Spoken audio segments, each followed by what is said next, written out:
Ahora sí, buenas noches. Vamos a comenzar con la clase del día de hoy. Van a disculpar, tuve un problema, una emergencia.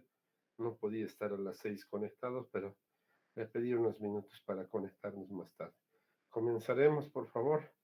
Ayer hemos quedado en lo que significaba las cardiopatías congénitas. Nos faltaba ya muy poco por terminar y enseguida vamos a hablar. Hemos visto las anomalías más importantes, ¿no?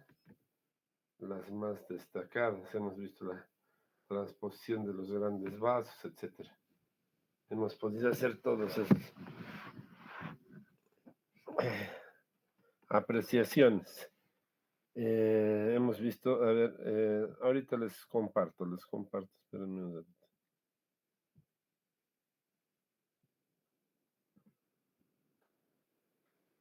Bueno, ya pueden ver, ¿no? Sí, doctor, se ve su pantalla. Muy bien, aquí está. ¿Se acuerdan? La transposición de los grandes vasos. El tratamiento era cambiar la salida de uno y otro, pero había un inconveniente, que las arterias coronarias salían del lado derecho y eso hubiese dado una hipoxigenación, entonces hay que implantar esta a este lado y esta otra a este otro lado. Y entonces queda así, implantada la coronaria de este lado a la izquierda a este lado y la derecha por detrás hacia el otro lado. Como ven aquí, llevándolo hacia la parte posterior y implantándola ahí. Esa es la cirugía definitiva, ¿no? Técnica de Yatene o switch arterial. Miren, aquí se ve mejor, está el cambio. Y aquí está la implantación de las arterias coronarias que en un principio estaban en este lado, están ahora en el lado izquierdo. Bueno, esto creo que nos fuimos rápido, ¿no? Vamos a hablar de la anomalía de Epstein, que ya hemos visto en parte lo que significaba el aumento del tamaño de la aurícula. Miren, recuerden, la aurícula normal tiene ese tamaño, ¿no? Pero en la de Epstein, miren cómo tiene una inserción baja de la válvula tricúspide. Entonces, ¿qué va a pasar con eso? Mucho una gran cantidad de sangre a la aurícula derecha, pero en el ventrículo izquierdo una pequeña cantidad, por lo cuanto no va a llevar una cantidad adecuada de sangre a lo que significan los pulmones. Entonces, eso es importante por la arteria pulmonar. Miren, es tan chiquita que seguramente va a llevar una pequeña cantidad. Esa es la anomalía de Epstein, ¿no? En todas las patologías cardíacas, la ecocardiografía sin duda alguna ahora es lo mejor para el diagnóstico, ¿no? Sobre todo las cardiopatías, ¿no? Derivación arterial sistémica pulmonar.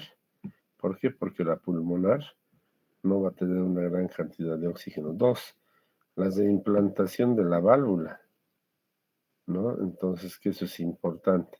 Además, vimos ayer que se acompañaba de otras patologías. Entonces,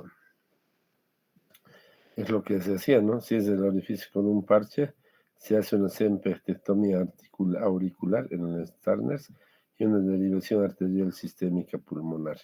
Eso es lo que se hace. Bueno, habíamos visto en lo que significa coartación de la aorta, que era la coartación de la aorta, era el estrechamiento de la aorta en algún paso que tiene desde el corazón hasta la parte descendente o abdominal. Ahí tenemos la coartación de la aorta, es este estrechamiento que hay. Entonces ahí nosotros podemos ver el estrechamiento. Miren, hay estrechamiento antes del callado, en el callado y posterior al callado. ¿Qué se hace como tratamiento en esto? Algunos autores seccionan esta y esta parte y unen. Entonces sería el tratamiento. Algunos otros autores solo hacen plastía. De aquí a aquí llega, ¿no? Y algunos hacen lo que se llama plastía con tubos de Dacron. Es decir, seccionan aquí le colocan un material protésico. O directamente seccionan, miren como en este caso, la aorta y se abre de esa manera y colocan un parche, ¿no? Esas son las características del tratamiento de la coartación de la aorta. Ahora, indudablemente, cuando la coartación es a nivel del arco aórtico, aquí es más difícil el tratamiento, ¿no? Bueno, entonces estábamos en la coartación de la aorta. ¿Qué es la coartación? Puede ser un estrechamiento, ¿no? De lo que significa el trayecto de la aorta. Y se clasifica en relación al ligamento arterioso y el callado aórtico. La coartación aórtica puede ser a nivel de lo que significa pre-callado, en el callado o pos el callado de la aorta o arco aórtico, ¿no? Bueno, el problema de este es que no hay un gran flujo sistémico, obviamente, y con eso disminuye pues, la cantidad de sangre oxigenada que llega hacia el torrente circulatorio periférico. Coartaciones que afectan la inserción ductal o distales al istmo aórtico pueden ser normales o hipoplásicos. En este caso, la coartación con o sin hipoplasia se asocia generalmente a anormalías intracardíacas. Eso es importante destacar. La coartación de la aorta cuando es o hay hipoplasia o afecta la región de la inserción de lo que significa la aorta, puede haber la probabilidad de que se asocie a otras anomalías, ¿no? Entonces eso se diagnostica ya con el ecocardiograma. Bueno, y aquí está el tratamiento quirúrgico. Algunos introducen un balón, insuflan y dilatan. Hay otros hacen resección y anastomosis primaria, como estamos viendo en este caso. El 2, ortoplastía con colgajo de la subclavia. Es cuando está muy pegada a la subclavia, puede hacerse. 4, la interposición de dacro, ¿no? Como les dije. Y quinto, podemos tener la ortoplastía en parche, ¿no? Cuando se secciona. Definitivamente, lo más importante en el momento es la dilatación con balón inflable que se introduce a través de la subclavia y se dilata. Quiero decirles algún punto importante aquí. Estas dilataciones que se hacen con balones no son tan efectivos. Muchos pacientes vuelven a estenosarse, vuelven a estenosarse, entonces, ¿qué es lo que hacemos? Tendremos que hacer un procedimiento quirúrgico definitivo, no solo la insuflación con baloncito que lo dilata por un tiempo. Bueno, esas son las características de lo que significa la coartación de la aorta y su tratamiento. El tratamiento tanto que hay en prótesis como también el prótesis en sección y anastomosis. Con eso terminamos esta parte de cardiopatías congénitas. Enseguidita, vamos a empezar, ya están pudiendo ver, ¿no? Cardiopatías valvulares. Las cardiopatías valvulares son importantes, ¿no? Pero en realidad son importantes prácticamente en el recién nacido. Eso es lo que importa, las cardiopatías. Pero hay que considerar varias cosas, ¿no? Las válvulas afectadas, la mitral, bicúspide, la tricúspide, o si no, la válvula aórtica o la pulmonar, pueden ser afectadas, como ven aquí. Entonces, veamos, y eso va a repercutir en la funcionalidad de cada parte del corazón. Bueno, vamos a ver las cardiopatías estenóticas o insuficientes, cardiopatías valvulares. Varias de ellas requieren tratamiento quirúrgico y algunas no. Entonces hay que saber cuáles son las que se operan y desde cuándo se operan y por qué se operan. Hay que saber la parte etiológica, el diagnóstico y el tratamiento, como les dije. Bueno, ha habido cambios, ¿no? Importantísimos en lo que significa la epidemiología, porque los que ocasionaban mayor problema para lo que significa las alteraciones en las válvulas, en las cardiopatías valvulares, tenemos, pues aquí está, miren, en el dibujo, depósito, ¿no? De material. ¿Qué material? Puede ser fibrinoide, puede ser un material que sea, pues, relacionado con gérmenes, bacterias principalmente. Y aquí es lo que sucede. Las faringoamigdalitis estreptocócicas son una causa fundamental en lo que se presentan eh, las lesiones que tenemos a nivel de las válvulas. ¿No ve? Eso es importante. Bueno, la fiebre reumática, que puede ser un factor fundamental, también tiene que ser considerado en este aspecto. Bueno, Eso es en lo general en lo que significan las cardiopatías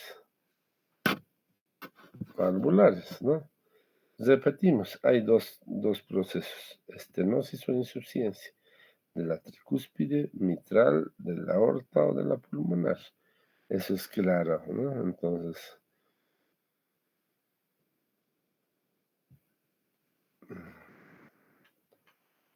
a ver un segundito.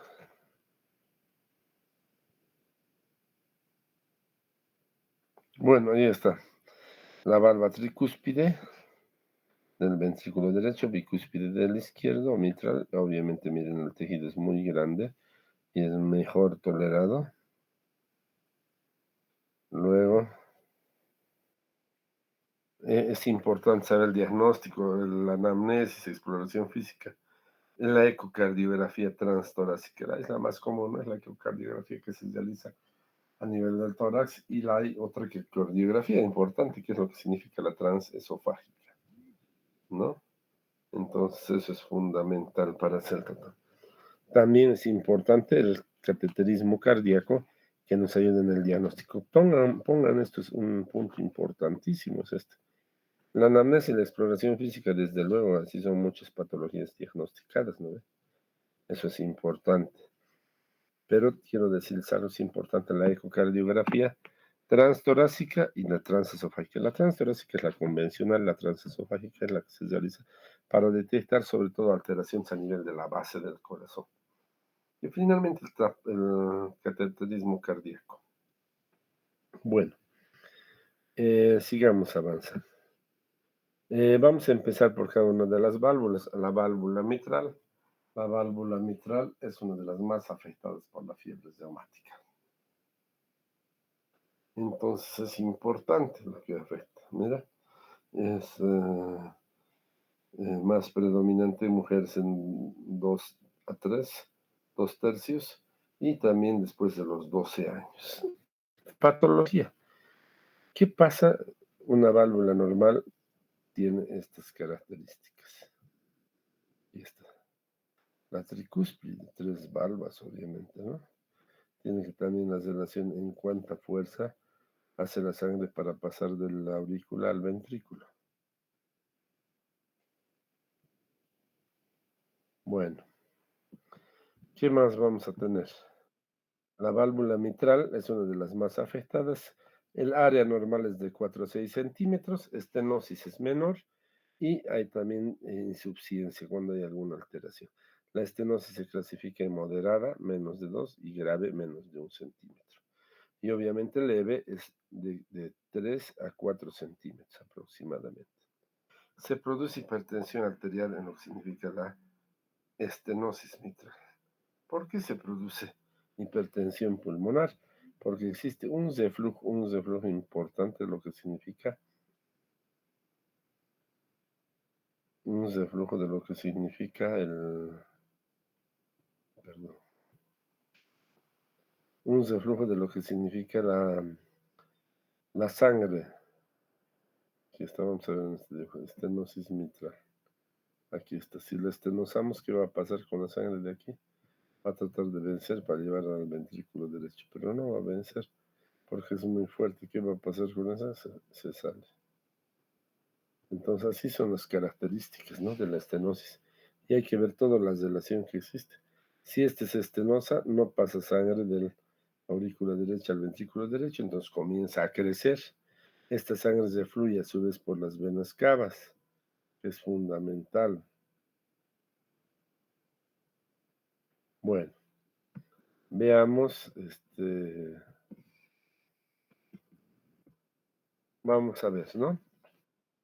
Eh, ¿Qué se produce pulmonar? Se produce la hipertensión pulmonar por el aumento de la presión de las partes de modelado vascular pulmonar y además vasoconstrucción arterial pulmonar. Obvio que nosotros tenemos que considerar que eh, la hipertensión pulmonar se da por un aumento sobre todo la presión arterial, ¿no?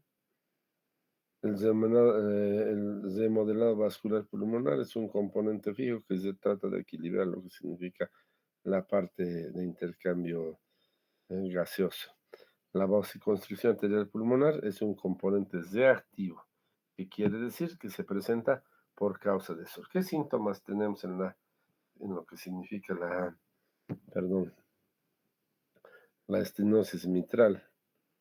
¿Qué vamos a ver? ¿Qué es lo que se tiene? Generalmente estos pacientes con fibrosis reumática pasan desapercibidos o se presentan por una disnea con una exploración que nos da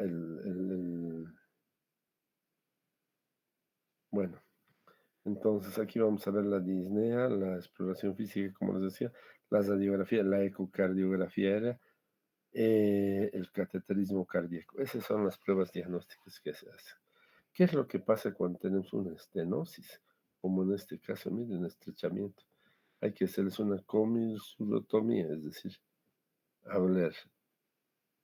Bueno, el tratamiento es valvuloplastia con balón. Lo que les decía es exacto. Es insuflar un balón y aumentar el diámetro de lo que nosotros estamos viendo en la estenosis. Ese balón nuevamente se ha popularizado mucho, pero a veces no es efectivo. Vuelve a aparecer haciendo en varias oportunidades. Lo ideal es que ese balón solo se active una vez al día y que deje con eso dilatada, ¿no? En algunos países pueden ser más frecuentes en esta utilización. Bueno, otro segundo es la comisurotomía, es decir, seccionar esta parte que está afectada se secciona y va a seguir entrando ahí, ¿no? Eh, ¿Qué más? Bueno, eso es lo que tenemos en relación a la estenosis mitral. La evolución, como no es un problema muy serio y de acuerdo a la insuficiencia que da, generalmente sintomático de 2 a 7 años después de lo que significa en la presencia de los 20 años.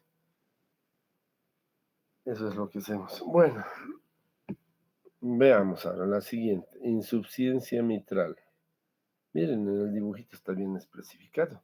¿Qué pasa? Que si no cierra normalmente la válvula auriculoventricular, vende así, y eso estaría mal, porque estaría en desmedro de lo que significa el bombeo de sangre hacia la aorta. Y miren cómo se fluye la cantidad de sangre a lo que significa la aurícula izquierda por una insuficiencia, es decir, no cierra bien. Por lo tanto, estos pacientes van a tener un déficit de oxigenación muy importante. Bueno,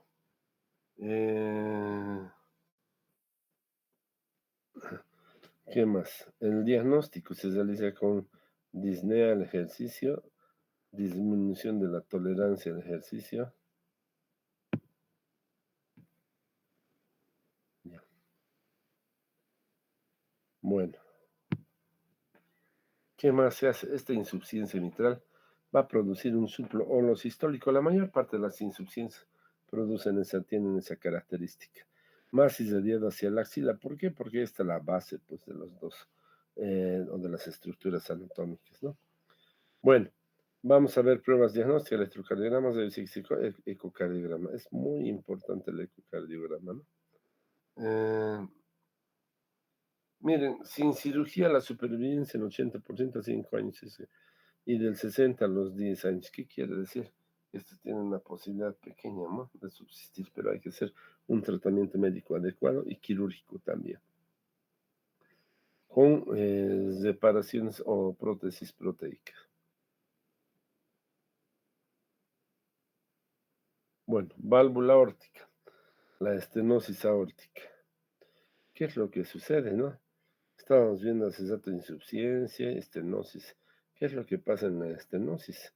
Pues no sale la sangre que va dirigida del aurícula izquierda al ventrículo izquierdo. Si bien hay una correlación normal entre lo que significa la talla, pues podemos observar que ha habido eh, una gran afectación de lo que significa tras una estenosis aórtica.